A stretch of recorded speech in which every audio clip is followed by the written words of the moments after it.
Welcome to Life by Design, episode 334.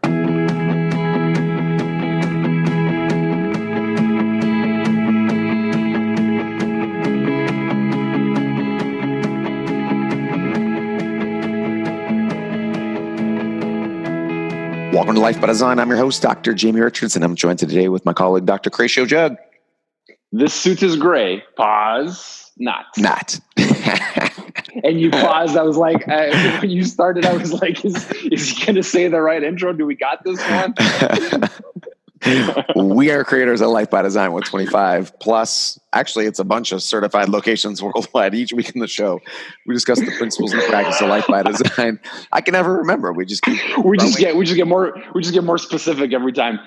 Well, it's actually one of the great things that we've seen over the last couple of years. Just more and more, corrective doctors and people being involved in Life by Design. The number of people available for our listeners and our network, if you will, is becoming more expansive. All across Canada, a handful in the United States, and now in New Zealand, Australia, Singapore. It's just, there's offices all over the place with great Life by Design certified doctors. So I think that's something to celebrate. Totally. So today we're talking about, I think there's two sides to this, Cratio, and I think it's a great article which covers some research, which we always like. And the two sides of it are the actual content is great in that it really reaffirms something we've talked about over and over and over again. And one thing you really loved about the article itself that covered the research studies is the author also highlighted something, whether it was conscious or not, that we really support through our Think by Design model, which is living in reality. And so I think both of those areas we're going to talk about today. Specifically, the research we're talking about is to delay death, lift weights. And it was looking at research surrounding strength training and longevity. Now, obviously, with all research we've talked about, there's some flaws. So whether it be a retrospective study, surveys, things like that. But I think, again, the correlation here is that strength training, not just development of muscle mass, and I think that's an important concept as well, strength training showed a correlation to longevity. Yeah, not just longevity, but I think in the second study, and I don't have it, and it's been a while since I looked at it, I apologize. But I think in the second study that it quotes that people who were strength training during the duration of the study were 31% less likely to get cancer.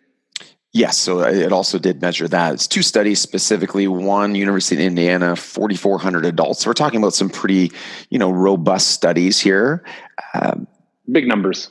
Right, exactly. So they were looking to see who did strength training, and then they measured muscle mass and mortality. And what they found in the first one was muscle strength had a correlation between the longevity. In fact, the people who had low muscle strength were 2 times more likely to have died during the follow-up period. So it wasn't necessarily low muscle mass, as that didn't seem to correlate or matter much at all. And then the second study was 80,000 adults in the UK.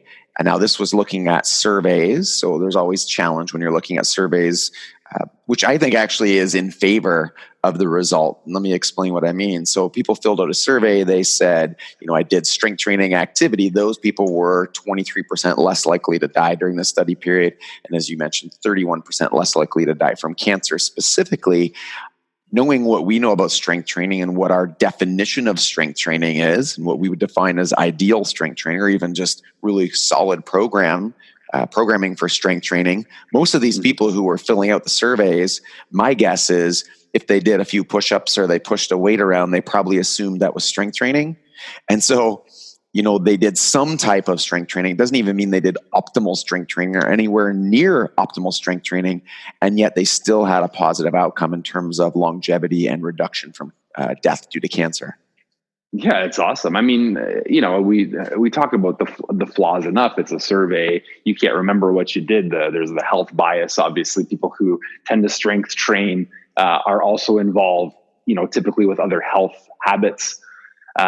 There's also probably dose response, in the sense that you get to the point where extra strength training probably won't give you that big of an effect, as opposed to taking somebody who's completely unfit and getting them strength training. You're going to get a massive result. But I mean, all in all, I don't know, it's good for you. I think at this point we can say strength training there's enough evidence to suggest that strength training is very good for you.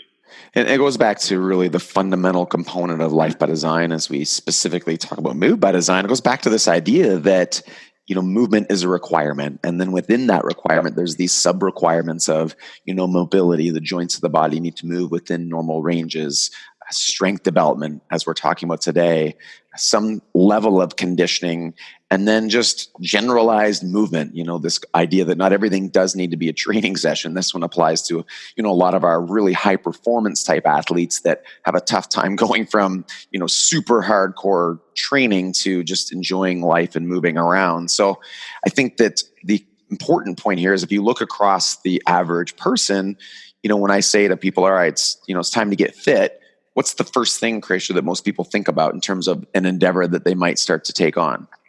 Oh, you led me right to the answer. You led everyone right to the answer. The answer is I got to start to run. Right. I need to start running. I mean, walking maybe for some people, but a lot of people think, I need to do a marathon. And it's so crazy. It's not like I need to do nothing to, I need to run around the block. It's like I need to do nothing to, I'm going to run a marathon this year. Yeah, but it's funny. The further that I go in healthcare, the more I'm interested around the psychology of the stories that we've been told ourselves, right? And when it comes to fitness, the mantra of no pain, no gain is like, people think that the harder that it is, we own gyms, that when people come and they have a training session, like they're not as satisfied if they're not laying on the floor in a puddle of like vomit and sweat, but when they achieve that state, then that was a good workout. Right, even though physiologically speaking, the two are not necessarily related.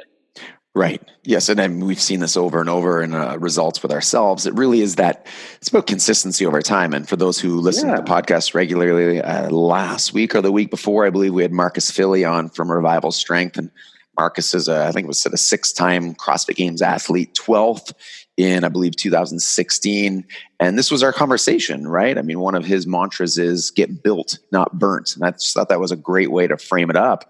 It's really what you do consistently over time. And strength training is the same thing. It's this progressive stimulus that you're adding in to see an overload, to see an adaptation, to then create a new stimulus. It's not just going in and, doing 1,000,000 push-ups and 1,000 burpees and then thinking that somehow tomorrow you're going to wake up and you're going to have a 12-pack. Mm-hmm.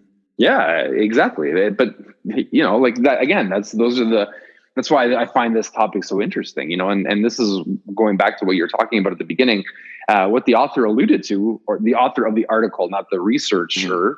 What I thought was great was, it made it seem like by the words that he used that he likes cardiovascular exercise. It made it sound like he's an endurance type athlete, maybe a marathoner or a triathlete. And what I liked about what he wrote is he understands that there's a gap in his training and that the facts of reality are pointing to strength training being very necessary and very good for you. And he's not ignoring the fact that he's done a less than adequate job of providing himself with that and that he needs to do it. Right? This isn't this doesn't fit my bias, so I'm going to sweep it under the rug and create rationalizations for why I'm not doing this. I'd love to tell you that I've never been guilty of that, but that's just not true. He's chose to do the opposite. He's chose to look at reality and say, okay, well, all the facts are pointing I need to do this. So I'm not doing this right now. So let's not pretend like I am and talk about why it's important. Yeah. I think that's the other part of this, as you said, the podcast that is really unique is that it's not just that we need to do some strength training. It's that I just agree. I love that somebody actually came to this conclusion that they should follow what reality is saying. And I mean, we see this a lot, whether it be people who are in opposition to strength training, in opposition, more so we often see it, Krisha, in opposition, people say consuming meat, not to say that there's lots of vegetarians or vegans who wouldn't be open to at least having a discussion and maybe they're making a decision, ethically, again, open for interpretation here, but I love the fact that somebody is actually writing content and realizing that, okay, what I thought maybe isn't necessarily the best thing for me to be doing. So whether I like it or not, I should probably do it. And I think that's something when it comes to healthcare that's important. You do hear people say things like, well, I don't like that, or I don't like to eat vegetables. Well, the fact that you don't like to eat vegetables doesn't negate the fact that there's certain nutrients that are going to be pretty hard to get if you don't eat vegetables. It's kind of like saying, I don't like to eat, I don't take fish oil, but I would never take it because I just don't like fish. Well, you need certain essential fats, and you've got to figure out a way to get them, whether you like fish oil or not. Yeah, I agree, but I'm more happy with I don't like this versus that's not good for you, right? Like the one is a conclusion that might or might not be based on what's actually happening. The other one is a statement of opinion. I get it. I don't love vegetables either. Like I'm trying my best here. It's not if I'm going to reach for something, the chances of me like going for broccoli or spinach are lower on the list, right, than something else. Right. But the point is, and our stance on this is really simple. That doesn't negate, and you said it really well, it doesn't negate the fact that those are important for me, right? It doesn't negate the fact that I'm putting myself at risk for missing nutrients because I choose to consume less than my body actually needs. And right. as long as you're okay with that, I think that's the main point, right? I think we want to support the facts of reality as they're happening, not your biases or because you don't like something. That doesn't change whether it's good or bad. Yes. Yeah. That really is the point of the whole podcast, right? It's interesting to talk about strength training and longevity, and it reinforces something we've talked about a lot. But I think at the end of the day, what we're saying is, reality exists, which kind of seems like the theme of every podcast, but reality exists. And to figure out what reality is and to align your actions and decisions as closely as possible anyway with what you understand reality to be is going to yield the best life possible. And of course, you can use your outcomes as a barometer. When we talk about Think by Design, one of the easiest ways to figure out if you're living in reality or not, or acting in accordance with the rules and the laws of reality, is just look at your outcomes. And if there's things that are happening that you're not happy with, or things that are happening where you're not progressing or accomplishing your goals, then the most logical place to look would be that maybe it's not that you're not working hard, which could be an issue if we look at the success formula that we've mapped out. But a lot of times, and Christian, I'm guessing you'd probably agree with this, a lot of times it's that they're just not following the correct principles. They're working really hard doing the wrong things. And of course, because of that, they're not getting the right results. Yeah, this is where things get really complicated, because you're right. That could be. It could also be. I don't know. I think I was talking to Rochelle about this, and so I'm playing in a band right now, and we're terrible, and which is fine. It's great. It's fine. And one of the guys that's playing guitar, in our band is just a beginner. Like he's just learning how to strum some of the chords. And what's really interesting, is we're trying to teach him and we're trying to help him, and we're like learning strumming patterns. And I was like, okay, so we're playing the song. I'm like, so just play on the drummer's beat. Mm-hmm. But because he's so new, the concept is foreign to him, and he hasn't even developed his ear. Like he can't even hear what he's playing versus what the drummer's playing. So my point in all this is it gets really tricky when you don't have experience and you don't know what you're looking for to know where the errors are. Right? Because you're right. You could be doing the wrong things. We were just talking about marketing, Jamie, and we talked about how so many people are on the right path. They just haven't done it for a long enough period of time. So this is where having a barometer, having some help from people who have achieved, what you're trying to achieve, so they can help you, throw away the facts that don't matter, which you might think matter, versus the things that actually matter that you need to be tracking and looking for. Right. So what you're saying is I could make it in your band. Oh yeah. We could use you, right? Because again, going back to the argument on nutrition, right? And when people say, well, I'm going to detox, what's the first thing that they remove? Well, usually meat. Exactly. Right. And coffee.